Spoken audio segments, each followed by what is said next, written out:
কথক জয়ন্তর YouTube চ্যানেলে সবাইকে স্বাগত। আজ কবির জন্মদিনে তাকে শ্রদ্ধা জানাতে তারই একটি রচনা, রূপক রচনা পাঠ করছি। রচনাটি আপনাদের সকলেরই পরিচিত, তোতা কাহিনী। এক যে ছিল পাখি, সে ছিল মূর্খ। সে গান গাহিত, শাস্ত্র পড়িত, লাফাইত, উড়িত, জানিত না কায়দা কানুন কাকে বলে। রাজা বলিলেন, এমন পাখি তো কাজে লাগে না, অথচ বনের ফল খাইয়া রাজহাটে ফলের বাজারে লোকসান ঘটায়। মন্ত্রীকে ডাকিয়ে বলিলেন, পাখিটাকে শিক্ষা দাও। রাজার ভাগিনাদের উপর ভার পড়িল পাখিটাকে শিক্ষা দিবার। পণ্ডিতেরা বসিয়া অনেক বিচার করিলেন। প্রশ্নটা এই, উক্ত জীবের অবিদ্যার কারণ কি? সিদ্ধান্ত হইল, সামান্য খড়কুটা দিয়া পাখি যে বাসা বাঁধে, সে বাসায় বিদ্যা বেশি ধরে না। তাই সকলের আগে দরকার ভালো করিয়া খাঁচা বানাইয়া দেও। রাজপণ্ডিতেরা দক্ষিণা পাইয়া খুশি হইয়া বাসায় ফিরিলেন। স্যাঁকড়া বসিল সোনার খাঁচা বানাইতে। খাঁচাটা হইল এমন আশ্চর্যের যে দেখিবার জন্য দেশ বিদেশের লোক ঝুঁকিয়া পড়িল।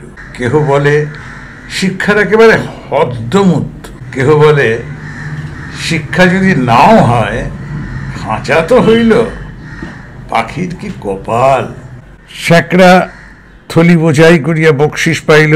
খুশি হইয়া সে তখনই পাড়ি দিল বাড়ি। পণ্ডিত বসিলেন পাখিকে বিদ্যা শিখাইতে। নস্য লইয়া বলিলেন, অল্প পুঁথির কম্য নয়। ভাগিনা তখন পুঁথি লেখকদের তলব করিলেন। তারা পুঁথির নকল করিয়া এবং নকলের নকল করিয়া পদ প্রমাণ করিয়া তুলিল। যে দেখিল সেই বলিল, সাবাস, বিদ্যার ধরে না। লিপিকরের দল পারিতোষিক লইয়া বলদ বোঝাই করিয়া তখনই ঘরের দিকে দৌড় দিল।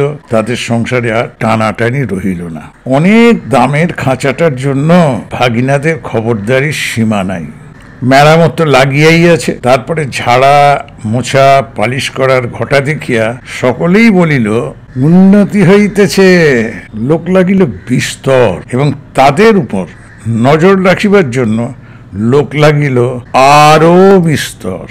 তারা মাস মাস মুঠা মুঠা তংখা পাইয়া সিন্ধু বোঝাই। তারা এবং তাদের মামাতো, খুড়তো, মাস্তুতো ভাইরা খুশি হইয়া কোঠা বালাখানায় গদি পাতিয়া বসিল। সংসারে অন্য অভাব অনেক আছে, কেবল নিন্দুক আছে যথেষ্ট। তারা বলিল, খাঁচাটার উন্নতি হইতেছে, কিন্তু পাখিটির খবর কেহ রাখে না।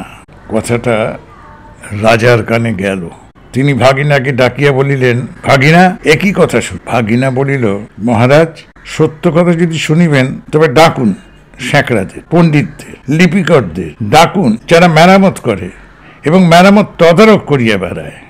নিন্দুকগুলো খাইতে পায় না বলিয়া মন্দ কথা বলে। জবাব শুনিয়া রাজা অবস্থাটা পরিষ্কার বুঝিলেন, আর তখনই ভাগিনার গলায় সোনার হার চড়িল। শিক্ষা যে কি ভয়ঙ্কর তেজে চলিতেছে, রাজার ইচ্ছা হইল স্বয়ং দেখিবেন। একদিন তাই পাত্র, মিত্র, আমাত্য লইয়া শিক্ষাশালায় তিনি স্বয়ং আসিয়া উপস্থিত। দেউড়ির কাছে অমনি বাজিল শাঁখ, ঘণ্টা, ঠা, ঢোল, কাড়া, নাকাড়া, তুড়ি, ভেড়ি, দামামা, কাঁসি, বাঁশি, কাঁসর, খোল, করতাল, মৃদঙ্গ, জগঝম্প। পণ্ডিতেরা গলা ছাড়িয়া টিকি নাড়িয়া মন্ত্র পাঠে লাগিলেন। মিস্ত্রি, মজুর, স্যাঁকড়া, লিপিকর, তদারক, নবিশ আর মাস্তুত, পিস্তুত, খুড়তো এবং মামাতুতো ভাইরা জয়ধ্বনি তুলিল। ভাগিনা বলিল, মহারাজ, কাণ্ডটা দেখিতেছেন? মহারাজ বলিল, আশ্চর্য, শব্দ তো কম নয়। ভাগিনা বলল, শুধু শব্দ নয়, পিছনে অর্থও কম নাই। রাজা খুশি হইয়া দেউড়ি পার হইয়া যেই হাতিতে উঠিবেন, এমন সময় নিন্দুক ছিল ঝোপের মধ্যে গা ঢাকা দিয়া। সে বলিয়া উঠিল, মহারাজ, পাখিটাকে দেখিয়াছেন কি? রাজার চমক লাগে। বলিলেন, ওই যা, মনে তো ছিল না, পাখিটাকে দেখা হয় নাই। ফিরিয়া আসিয়া পণ্ডিতকে বলিলেন, পাখিকে তোমরা কেমন শেখাও, তার কায়দাটা দেখা চাই। দেখা হইল। দেখিয়া বড় খুশি। কায়দাটা পাখির চেয়ে এত বড় বেশি যে পাখিটাকে দেখাই যায় না, মনে হয় তাকে না দেখিলেও চল। রাজা বুঝিলেন আয়োজনে ত্রুটি নাই, খাঁচায় দানা পানি নাই, কেবল রাশি রাশি পুঁথি হইতে রাশি রাশি পাতা ছিঁড়িয়া কলমের ডগা দিয়া পাখির মুখের মধ্যে ঠাসা হইতেছে। গান তো বন্ধই, চিৎকার করিবার ফাঁকটুকু পর্যন্ত বোঝা, দেখিলে শরীরে রোমাঞ্চ হয়। এবারে রাজা হাতিতে চড়িবার সময় কানমলা সর্দারকে বলিয়া দিলেন, নিন্দুকের যেন আচ্ছা করিয়া কান মলিয়া দেওয়া হয়। পাখিটা দিনে দিনে ভদ্রদস্তুর মতন আদমরা হইয়া আসিল। অভিভাবকেরা বুঝিল বেশ আশাজনক, তবু স্বভাব দোষে সকালবেলায় আলোর দিকে পাখি চায় আর অন্যায় রকমের পাখা ঝটপট করে। এমনকি একদিন দেখা যায় সে তার রোগা ঠোঁট দিয়া খাঁচার শলা কাটিবার চেষ্টা গাছ। কোতোয়াল বলিল, এ কি বেয়াদবি! তখন শিক্ষা মহলে হাপড় হাতুড়ি আগুন লইয়া কামার আসিয়া আসি, কি ধমাধম পিটানি!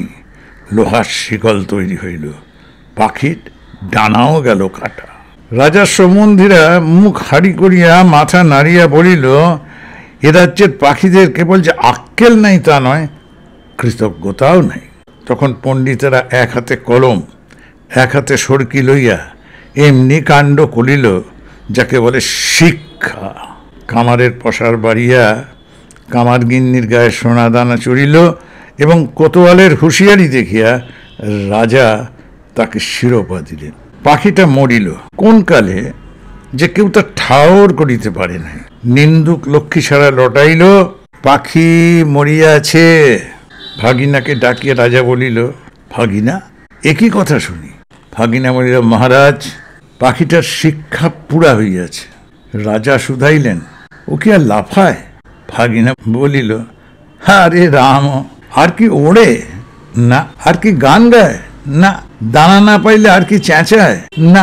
রাজা বলিলেন, একবার পাখিটাকে আনো তো দেখি। পাখি আসিল, সঙ্গে কোতোয়াল আসিল, পাইক আসিল, ঘোড়সওয়ার আসিল।